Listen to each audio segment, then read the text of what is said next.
Stop picking the wrong rewards in clan games. I'll tell you the best way to pick all 7 rewards to get the maximum value. Most players think the reward with the highest gem value automatically gives the highest value overall. And that sounds right at first, but it's actually completely wrong. Let me start with a simple test. Imagine this clan games tier in front of you. Which reward are you picking? If your answer was 100 gems or the rune, I hate to say it, but that's not the best choice. The Book of Heroes gives you way more value here, and that's what you should be picking. Don't worry though, I'm not just saying this randomly. I'll explain exactly why this works, and more importantly, how you should pick rewards. And if you did pick the Book of Heroes, good job, you're already thinking in the right direction.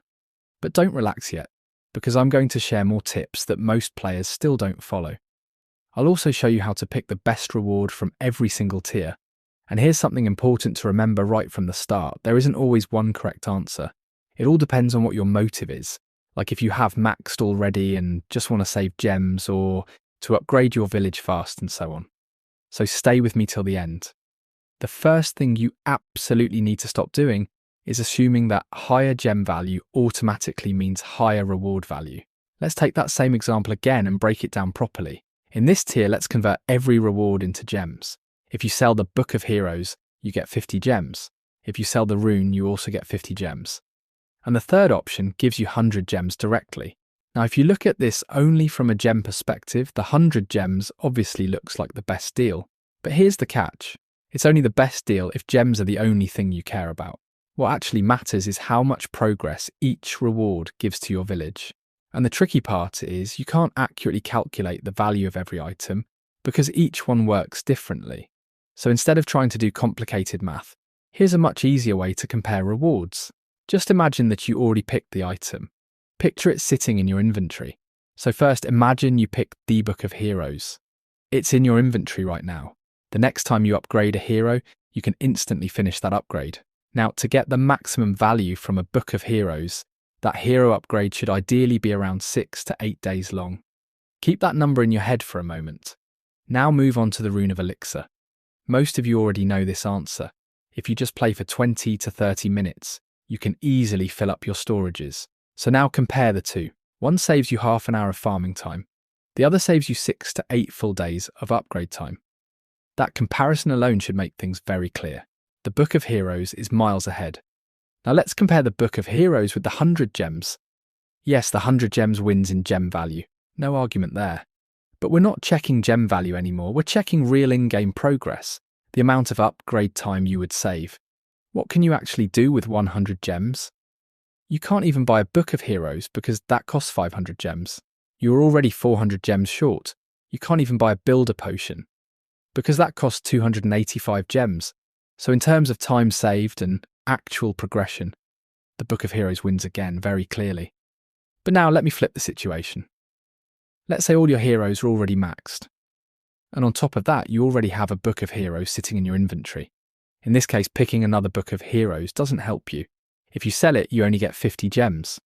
Now suddenly, the 100 gems reward becomes more valuable. Same rewards, completely different answer. And this is exactly why you need to stop thinking from one angle. There is never one single correct choice all the time. Now let's zoom out and look at a full clan games reward list. We already talked about tier 6, so now I'll walk you through tier 1 all the way up to tier 5. But before we do that, you need to remember a few simple rules.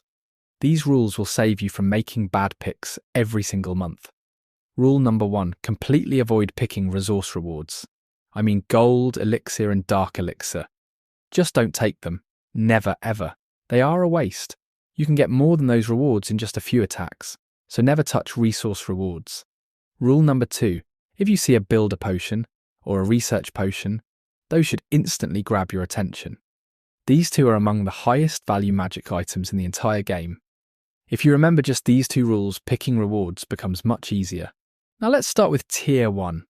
The first reward is gold, so as per the rule we skip it immediately. The second reward is a clock tower potion, and the third reward is 20 gems. If you're purely comparing gem value, then yes, 20 gems is better. But if you're actively playing builder base and trying to unlock the 6th builder, the clock tower potion becomes very useful. It speeds up builder base upgrades and helps you unlock the 6th builder faster. So if you already have the 6th builder, go with the 20 gems. If not, the Clock Tower potion makes sense. Again, it depends on your situation. Now, Tier 2. The first reward is Dark Elixir, and we ignore that completely, as per the previous rule I said. The second reward is a Shovel of Obstacles, and the third reward is a Power Potion. If your goal is gems, you can convert both into gems.